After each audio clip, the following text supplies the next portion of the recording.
한 영상에서 요즘 애들 보면 어때요? 라는 질문을 했는데요. 이러한 질문에 이런 답변들이 나왔습니다. 점점 더 어려지는 것 같아요, 애들이. 저희 때보다 훨씬 화장 같은 걸 많이 하는 것 같아요. 되게 여유 있어 보여요. 귀엽다는 생각이 들어요. 그때로 돌아가고 싶어요. 먼저 점점 더 어려지는 것 같다라고 이야기를 한 사람은 중학교 3학년이었습니다. 저희 때보다 훨씬 화장 같은 걸 많이 하는 것 같다라고 말한 사람은 중학교 2학년이었고요. 그리고 되게 여유 있어 보인다라고 답한 학생은 중학교 1학년이었습니다. 그리고 귀엽다라는 생각이 든다라고 답한 학생은 초등학교 4학년이었습니다. 그때로 나도 돌아가고 싶다라고 여유 있게 이야기를 한 학생, 마찬가지로 초등학교 4학년 학생이었습니다. 그 영상에서 요즘 애들한테 조언 한마디 해달라라는 이야기에 초등학교 6학년 학생은요, 나이 들면 공부 더 많이 해야 되니까 어릴 때 더 많이 놀아라고 조언을 해주었습니다. 초등학교 4학년 학생은요, 괜히 게임 시작하지 마라고 조언을 해주었습니다. 또 다른 초등학교 4학년 학생은 4학년 되면 학원 더 많이 생기니까 주의해도 라고 조언을 해주었고요. 그리고 또 다른 초등학교 4학년 학생은 조금 건강해질 수 있는 운동이라도 차근차근 하나씩 해나가는 게 좋은 것 같다라고 조언을 해주었습니다. 일부 중고등학교 학생들이 조언을 해주었을 때 모두 공통적으로 이 말을 하면서 조언을 시작했습니다. 나 때는 말이야. 나 때는 말이야. 나 때는 말이야. 나 때는 말이야. 나 때는 말이야 라고 말하면서 자신의 시절을 이야기하면서 조언을 해주었는데요. 고등학교 2학년 남자 학생은 이렇게 말했습니다. 나 때는 말이야. 맨날 공부밖에 안 하고 밥도 안 먹었어. 여러분, 정말 이 친구 시절에는 맨날 공부만 하고 정말 밥도 안 먹었었을까요? 서울대학교 심리학과 교수인 최인철 교수가 프레임이라는 책에서 이렇게 말합니다. 시대를 막론하고 상대적으로 나이가 더 있는 사람들은 우리 땐 안 그랬는데 라는 말을 하며 요즘 젊은 사람들이 절제력이 부족하고 책임감이 없다는 식으로 말한다. 안타깝게도 이런 생각은 상당 부분 근거가 없다. 그들은 자신이 어렸을 때도 지금처럼 절제력이 있고 책임감이 강했다고 잘못 회상한다. 이것은 현재의 모습이 과거의 자신에게도 동일하게 있었다고 착각하는 경향에서 비롯된다라고 말합니다. 언제나 늘 그렇듯이 상대적으로 나이가 좀 더 있는 사람들은요, 좀 더 어린 사람들을 볼 때 우리 때는 안 그랬는데 라고 말하면서 요즘 젊은 사람들은 이런 게 부족하다라고, 이런 게 없다라고 평가를 하죠. 자, 그런데 이러한 생각이 상당 부분 근거가 없다는 것입니다. 이렇게 말하는 사람들은요, 자신이 어렸었을 때에도 현재와 같이 갖춰져 있는 모습이 있다라고, 과거 내가 그랬다라고 잘못 회상한다라는 것이죠. 이러한 것은 현재의 나의 이 성숙한 모습이 과거 시절에도 동일하게 있었다라고 착각하는 데서부터 비롯된다라는 것입니다. 하버드 대학교 의과대학 교수인 조지 베일런트가 이런 이야기를 했습니다. 애벌레가 나비가 되고 나면 자신은 처음부터 작은 나비였다고 주장하게 된다. 성숙의 과정이 모두를 거짓말쟁이로 만들어버리는 것이다. 애벌레가요, 나비가 되는 순간부터 자신은 처음부터 이렇게 작은 나비로 시작했다라고 주장을 하게 된다라는 것이죠. 이것은 우리 모든 사람들이 보이는 모습인데 성숙의 과정을 거치고 나면 우리 모두가 착각하며 거짓된 이야기를 한다는 겁니다. 나는 처음부터 그랬다라고 생각을 한다라는 것이죠. 우리가 시간이 지나면 성숙의 과정을 자연스럽게 거치게 되죠. 그리고 현재 나는 많은 부분들에 있어서 갖춰진 모습을 갖게 되었었습니다. 그런데 과거에는 그랬냐라는 것이죠. 과거에는 결코 그렇지를 않았는데 현재 나는 생각하기를 과거의 그때조차도 현재의 동일한 모습이었다라고 착각을 한다라는 것입니다. 여러분, 이러한 모습은 우리의 신앙생활에도 동일하게 보이는 모습이 아닌지요. 우리가 신앙생활을 오랫동안 해오다 보면 성숙해지게 되죠. 그래서 오늘날 신앙생활을 하고 있는 나의 모습 가운데 많은 부분들이 갖춰진 모습을 갖게 되었습니다. 그래서 주일 성수도 하는 것이죠. 또 말씀도 암송하기도 하고 또한 감사 일기 같은 것도 씁니다. 또 새벽에 기도하기도 하고 또한 물질로서 헌신하기도 하면서 그리고 교회에 봉사하기도 하는 것이죠. 자, 그런데 중요한 사실은 뭐냐? 우리가 과거에도 그랬냐라는 것이죠. 결코 그렇지 않았었는데 우리가 자꾸 착각하는 것이 내가 예전에도 그랬다라고 생각하며 동일한 모습으로 쭉 신앙생활을 해온 것으로 잘못 생각을 한다라는 겁니다. 이러한 문제점이 무엇이겠습니까? 다른 사람이 신앙의 성숙 과정에 있는데 그러한 사람들이 부족한 모습을 보이게 되면 자꾸 판단하고 부족함을 지적하게 되는 점이겠죠. 가장 큰 문제점이 있다라고 한다면 그것은 이제 막 신앙에 입문하려고 하는 사람들이 있는데 이러한 사람에게조차도 높은 잣대를 가지고 그러한 것들을 기대할 수가 있다라는 것이겠죠. 왜냐, 나는 처음부터 그랬다라고 생각을 하다 보니까 모든 사람들이 다 그래야 된다라고 생각을 하면서 이제 막 관심을 갖고 있는 그러한 사람인데 그러한 사람에게 너무 높은 잣대를 가져됨으로써 잘못된 신앙관을 심어줄 수가 있을 것이라는 겁니다. 사도 바울이 에베소 교회 성도들에게 서신으로 보냈었던 에베소서의 말씀을 보면 1장에서 그가 에베소 교회 성도들이 예수님을 잘 믿고 모든 성도들을 사랑한다라는 소식을 듣고 기도할 때마다 그들을 생각하며 항상 하나님께 감사한다라는 말을 합니다.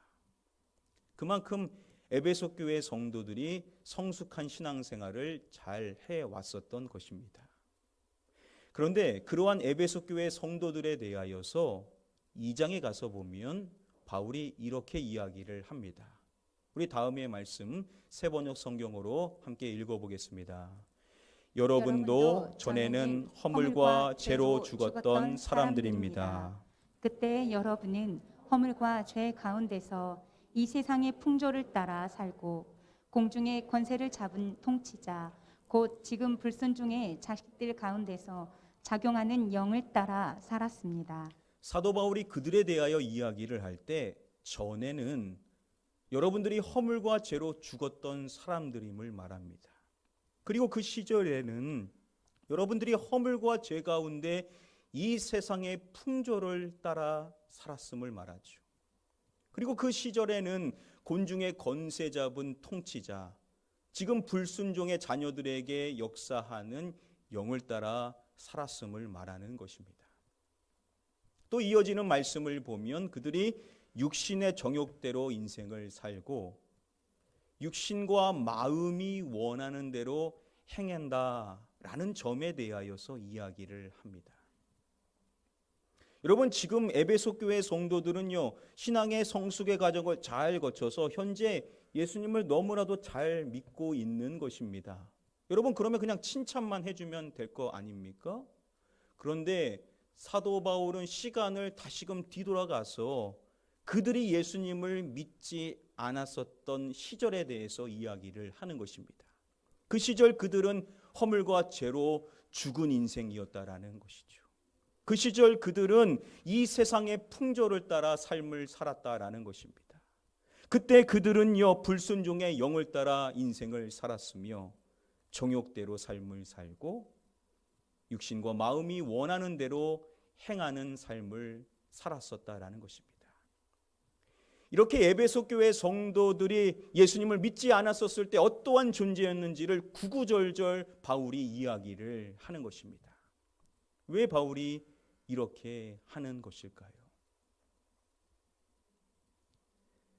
바울이 그들에게 너희가 예전에는 육신과 마음이 원하는 대로 행했음을 말하고 이 말씀 마지막에 이렇게 말합니다. 나머지 사람들과 마찬가지로 날 때부터 진노의 자식이었습니다. 그들이 나머지 아직 믿지 않은 사람들과 동일한 존재였다. 태생부터 진노를 받을 수밖에 없는 자녀였음을 이야기하는 것입니다. 즉 지금 그들이 예수님을 믿는 성도의 삶을 살아가지만 그들 역시도 과거에는 지금 믿지 아니하는 사람들과 똑같은 존재였음에 대하여서 이야기를 하는 것이죠. 비록 지금 예수님을 너무나도 잘 믿고 있지만 그들을 상기시키는 것이 뭐냐? 당신들도 믿지 않았었을 때 어떠한 존재였습니까? 지금 믿지 아니하는 사람들과 똑같은 존재였음을 잊지 말아야 됨에 대해서 가르쳐 주는 것입니다. 왜 이것을 잊지 말아야만 하는 것일까요? 사도 바울이 자신의 수제자라고 할 수 있는 디모데가 에베소에서 사역을 할 때 서신을 보냈었던 디모데전서의 말씀에 보면 이러한 고백을 합니다. 미쁘다 모든 사람이 받을 만한 이 말이여 그리스도 예수께서 죄인을 구원하시려고 세상에 임하셨다 하였도다. 죄인 중에 내가 괴순이라. 사도 바울은 그리스도 예수께서 죄인을 구하시려고 세상에 임하셨다 하였도다라는 이 복된 소식, 즉 복음을 이야기하죠. 이 복음이야말로 모든 사람들이 받을 만한 복된 소식을 이야기합니다. 이러한 복음을 이야기할 때 마지막에 그가 굳이 하지 않아도 되는 것과 같은 이러한 고백을 하는 것을 주목해야 됩니다. 죄인 중에 누가 괴순이라 라고 말하죠. 누구를 말합니까? 내가. 죄인 중에 내가 괴수입니다. 다시 말하면 죄인 중에 내가 가장 큰 죄인입니다 라는 고백을 덧붙이는 것입니다.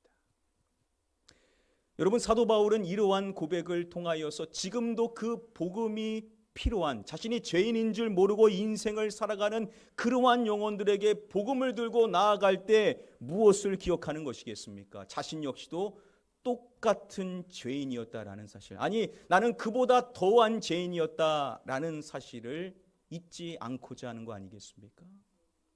그리고 이러한 이 서신을 받는 디모데 역시도 그래야 된다라는 것이죠. 우리가 착각해서는 안 된다는 겁니다. 내가 처음부터 예수님 잘 믿고 복음을 전하는 사람이었냐라는 것이죠. 결코 그렇지 않다라는 것입니다. 우리도 똑같은 죄인이었다라는 사실, 오히려 그보다 더 큰 죄인으로 인생을 살아왔음을 잊지 않도록 하는 것이겠죠. 사도 바울이 에베소 교회 성도들에게 나머지 사람들과 너희가 똑같은 존재였음을 이야기하는 이 말씀 서두에 보면 주어를 말할 때 누구도 모두 전에는 이라고 말합니다. 사도 바울은 너희도 라고 말하지를 않고 우리도 라고 말합니다. 자신을 포함하여 우리 모두가 전에는 다 지금 믿지 아니하는 영혼들과 똑같은 존재였음을 이야기하는 것이죠. 즉 우리 믿는 사람 모두가 잊지 말아야 될 중요한 사실은 우리가 지금 믿음으로 인생을 살아가지만 사실 우리 역시도 남아있는 믿지 않은 영혼들과 똑같은 존재였다라는 사실을 절대 잊어서는 안 된다라는 것입니다. 이것을 기억해야 아직 믿지 아니하는 나머지 사람들에게 우리가 복음으로 바르게 나아갈 수가 있을 것이라는 것입니다.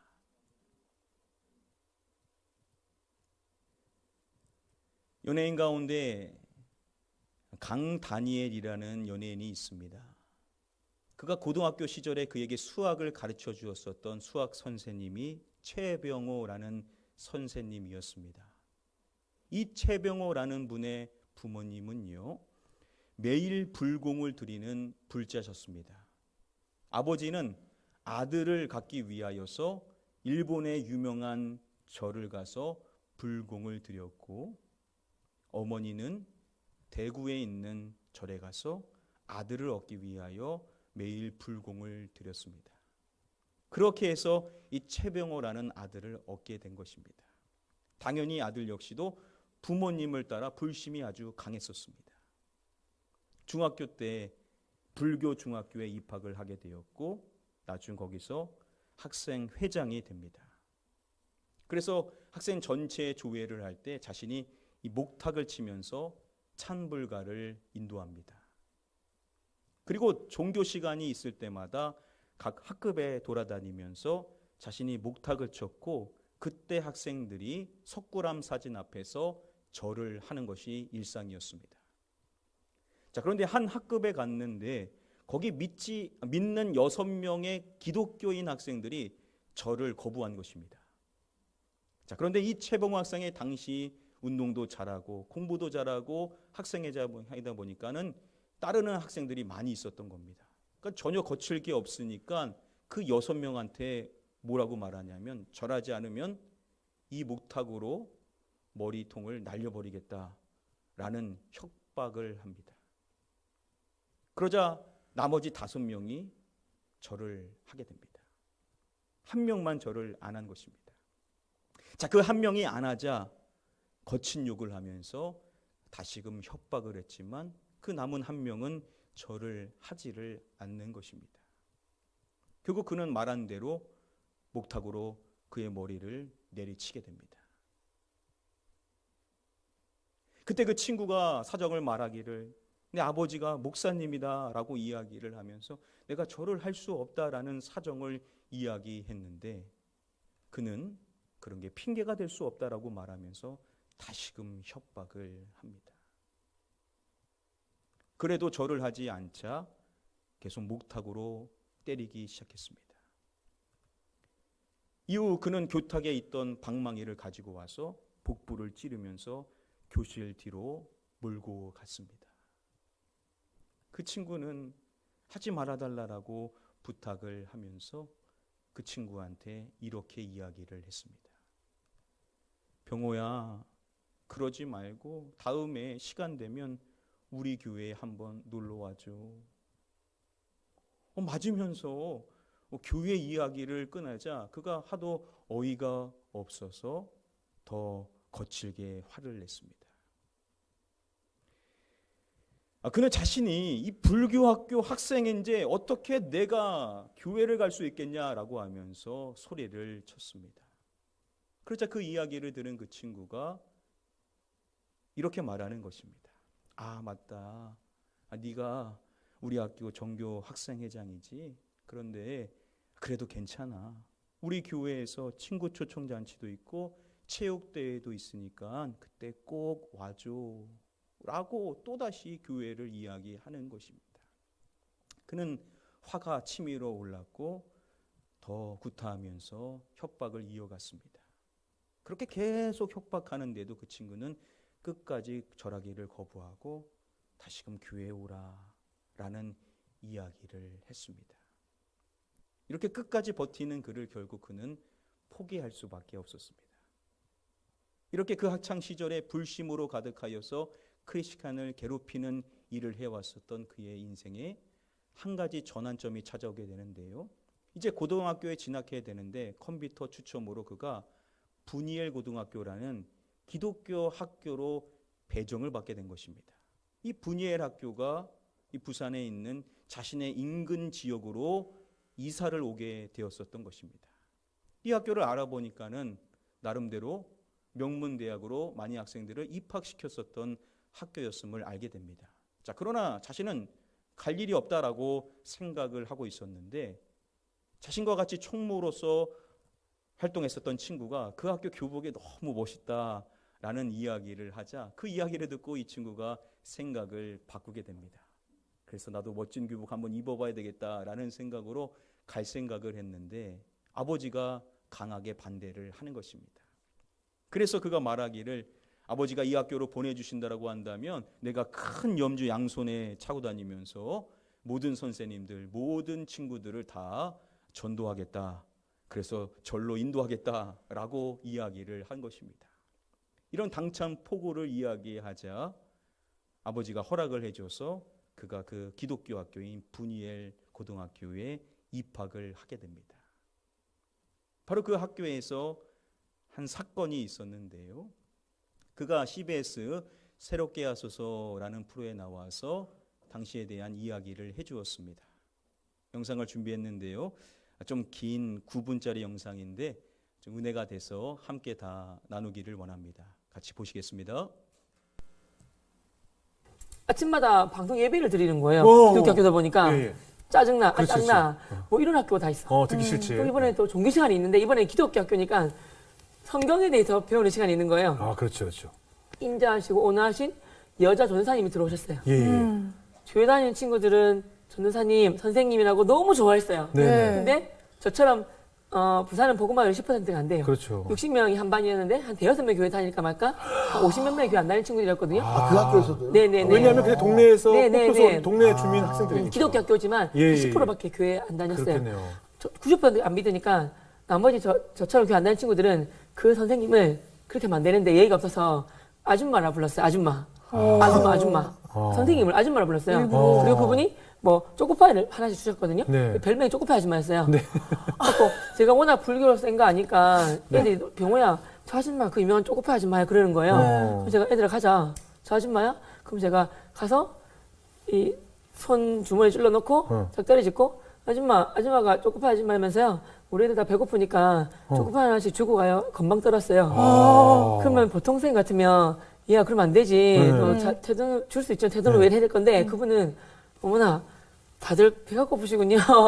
교목실에 초코파이 많으니까 따라오세요 그러는 거예요. 그럼 우리들이 이거 미친 거 아니야? 이렇게 막 했는데 화를 안 내시는 거예요. 그때 좀 이상했었어요.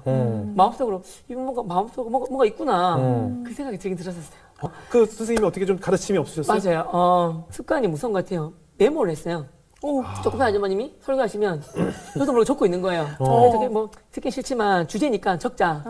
창세기 1장 1절 하면 그래 적자. 창세기 1장 1절 태초에 하나님이 천지를 창조하시니라 적고 대신에 가래 얼고 뻥치시네 쿨하다 이런 식으로 적고 있는 거 이렇게 적었어요. 그래. 적어서 뭐라카노 이 세상은 저주로 만들었는데 왜 거짓말이야? 이러면 뻥이야 구라야 이러면서 뭐 적었단 말이에요. 이런 식으로. 그리고 종교 시간만큼은 원래 제가 맨 앞자리인데 공부하기 위해서 맨 뒤로 3분 맨 뒤로 갔어요. 싫었어. 단 거죠. 떠든 거죠. 그러니까 그분이 종교 시간에 3분단 맨 뒤에 있는 학생 부탁인데 조금만 조용히 해주시면 안 될까요? 라고 종종 얘기하셨어요. 근데 그렇게 얘기하셨는데도 불구하고 제가 열받아서 아줌마 나요? 내 팔에 염주 한번 염주. 나는 불교예요 불교. 종교는 자유가 있는데 왜 내보고 종교 뭐 들으라고 그래요. 웃기지 마요. 나 듣기 싫어요 그랬어요. 많은 친구들이 할렐루야 병원만세 병원만세 종교는 자유가 있는데 아줌마 병원 내비둬요 그랬어요. 그러면 저 같으면 도발한 거잖아요. 이 학생 그러면 안 돼. 뭐 손모가지 불나버린다? 나중에 수업 마치고 보자? 뭐 이렇게 했을 것 같은데 그분은 어머나 불교 믿으시군요. 제가 그러면 더 잘 부탁드려야 되겠네요 하시면서 오나 미소와 함께 90도 인사하시는 거 이렇게. 그때 제가 기절한 거예요. 뭐 도대체 뭔가 아이들이 수업 마치고 와서 병호야 저 아줌마 보통 아니다. 그러게 제가 뭐 월급을 수천만 원 받나 보지 그랬어요. 나중에 선생님들이 통해서 이번에 그 유명한 병호가 누구니? 애들이 여기야 그랬어요. 그러니까 저보고 그래 그 전도사님은 무료 봉사하시는 분이야 그러시는 거예요.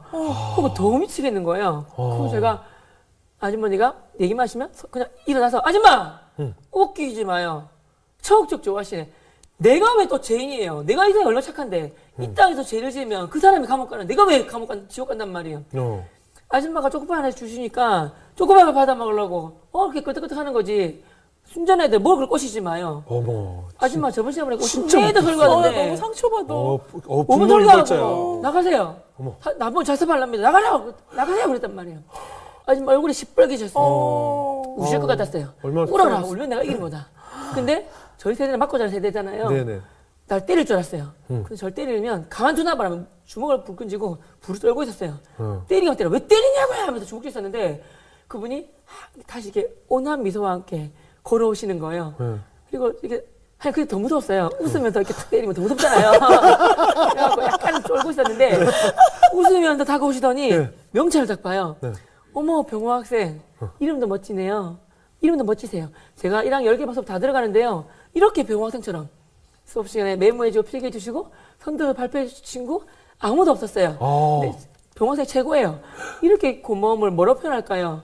마치 초코파이가 있나요? 초코파이 선물로 드리겠습니다 하면서 땀 대신에 초코파이를 주신 거예요. 와. 그걸 제가 당황스러워서 받았을까요? 말은 아니요 그랬는데 손은 네 하고 받았어요. 이렇게. 그렇게 받았게 된 거예요. 그분 대단하신 분이세요. 그렇게 반항적이었던 우리 그 유명한 병호 학생이 어떻게 그 후에 인격적으로 하나님을 만나게 되신 거예요? 2달 지나고 수업 다 5분 남았을 때 네. 갑자기 그러시는 거예요. 원래 5분 전에 맞춰주시는데 네. 여러분 수업 5분 남았습니다. 원래 이렇게 쉬는 시간인데 네. 여러분 위해서 꼭 이야기를 하고 싶어요. 여러분 여름급이라서 피부가 너무 깨끗하네요. 너무 부러워요.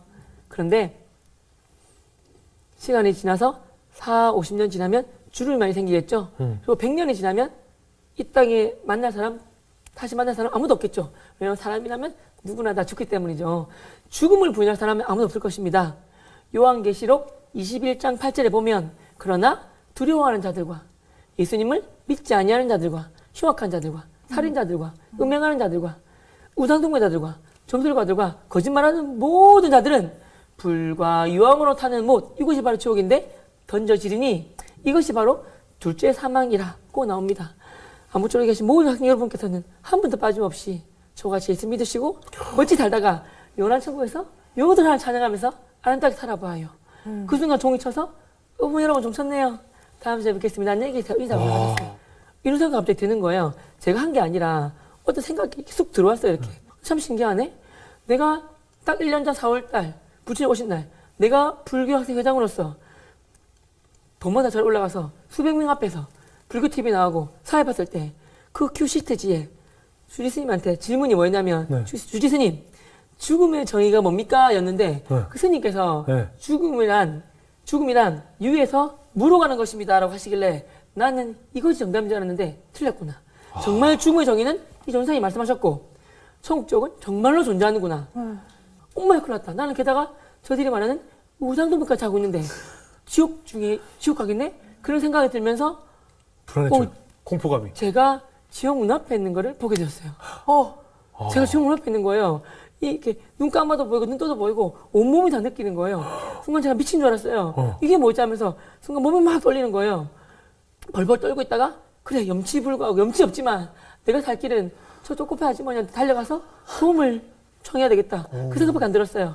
그래서 염치 불구하고 달려갔죠. 달려가서 울며 달려가서 문 열고 처음으로 전사님 그랬어요. 어머. 아줌마라고 하면 안 도와줄 것 같아가지고 전사님 나 좀 살려달라고. 그랬더니 병호야 무슨 일이니? 전사님 저는 불교 집안을 태어났고 불강성에 힘들었고 나한테 교회가 되는 친구 발로 쳐 왕따시킨 나쁜 놈입니다. 근데 선생님을 통하여 죽음에 대한 정의 들으니까 그게 뭔 줄 알겠어요. 그리고 천국 얘기 들었는데 그런 말도 안 되는 동화책 얘기인 줄 알았는데 진짜 믿겨요. 그런 말도 안 되는 동화책 얘기가 정말 믿기고 제가 지금 지옥 문 앞에 있는 게 느껴져요. 눈 감아 눈 떠도 보여요. 너무 무서워요. 저같이 나쁜 놈도 천국 둘 때 치고 내 눈앞에 보니 무서운 지옥 안 갈 수는 없나요? 저를 여쭤봤죠. 그럼 병호야 도와줄게. 선생님 제가 뭐 어떻게 하면 됩니까? 두 손 모아볼래? 그러시는 거예요. 두 손 모아서 따라 기도해볼래? 그러시는 거예요. 따라해볼래? 네 따라하겠습니다. 그럼 예수님 저는 죄인입니다. 저는 저의 죄를 인하여 예수님이 십자가 못 박혀 빌려 들어오셨고 그 예수님 흘리신 피로 말미암아 나의 모든 죄가 시김받고 사함받고 용서받았음을 알게 되었습니다.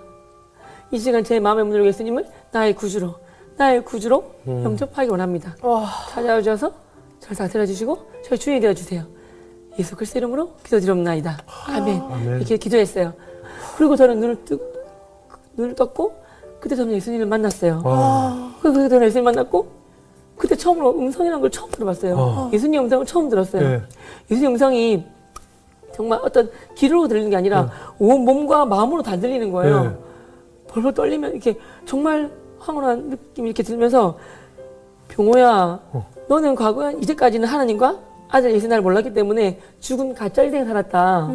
근데 이제부터는 하나님과 아들 예수 나를 만났기 때문에 진짜 참된 인생, 진짜 복된 인생을 시작한다라고 말씀하시는 거예요. 나 이런 음성을 처음 들어봐가지고 나 이거 모르잖아요. 들리니까 어떻게 해갖고 예수님이시군요. 예수님 진짜 감사합니다. 예수님이시군요.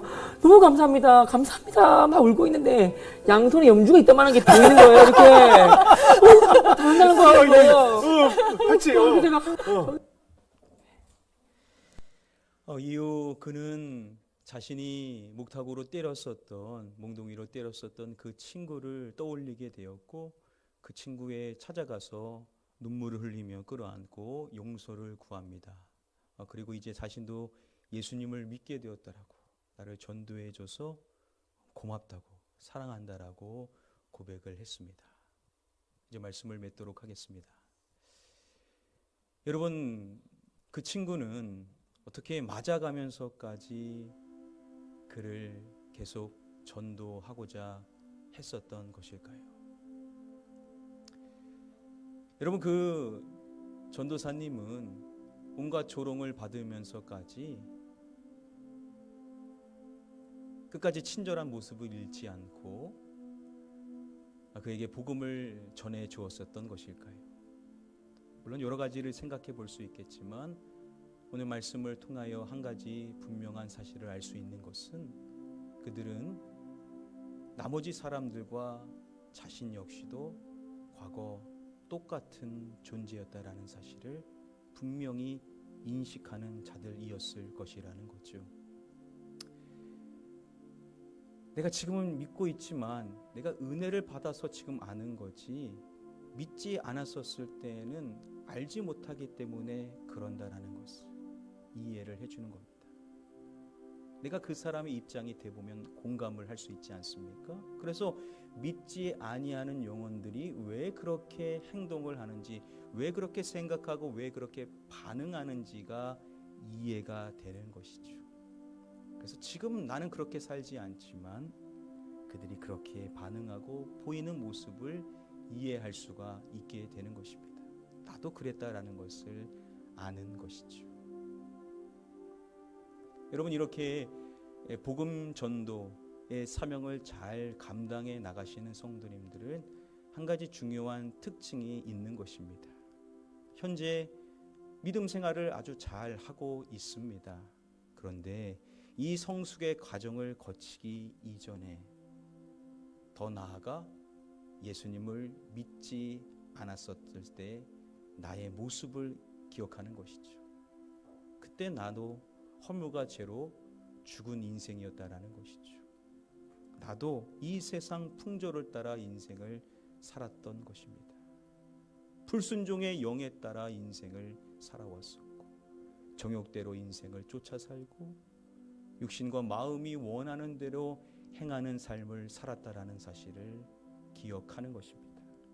이러한 나의 인생조차도 사랑하시고 은혜를 베풀어 주셔서 결국 내가 예수님을 믿게 되었고 감사하게도 그 은혜가 계속 지속되어 성숙의 과정을 잘 거쳐서 지금과 같이 예수님을 잘 믿고 또한 복음을 전하는 전도자로 인생을 살 수 있게 되었다라는 것을 기억하는 것입니다. 내가 그랬다면 아직 믿지 아니하는 남아있는 영혼들 역시도 마찬가지일 것이라는 거죠. 내가 변화되었다면 그들도 얼마든지 변화될 수 있다라는 확신을 갖는 것입니다. 사랑하는 성도 여러분들, 저와 여러분들이 작정한 여러분들의 그 소중한 영혼들, 그들을 생각할 때 어떨 때는 좀 답답할 때도 솔직히 있으시죠? 근데 여러분, 그분들을 생각하기 전에 우리 자신을 먼저 떠올려 볼 필요성이 있다라는 것입니다. 우리는 뭐 처음부터 예수님 믿었냐라는 것이죠. 우리도 처음부터 이렇게 복음에 대한 열정을 가졌냐라는 것입니다. 우리도 몰랐었을 때에는 그릇된 인생을 살았던 자들인데 그러한 우리를 긍휼히 여기시고 우리를 구원해 주셔서 복음을 전하는 자가 되게 해주셨던 것처럼 우리의 전도 대상자들도 하나님께서 변화시켜 주신다면 그들 역시도 우리보다 더 열정적인 복음 전도자가 될 수 있다라는 사실, 우리는 이러한 믿음을 가져야만 될 줄 믿습니다. 이러한 믿음을 가지시고 이번 한 주 동안도 용기 있게 복음의 씨앗을 뿌리실 수 있으시기를, 그리고 하나님의 때 임계치에 도달함으로써 그 영혼이 변화되어지게 되는 역사를 보게 되시기를 주님의 이름으로 간절히 축복하며 축원합니다.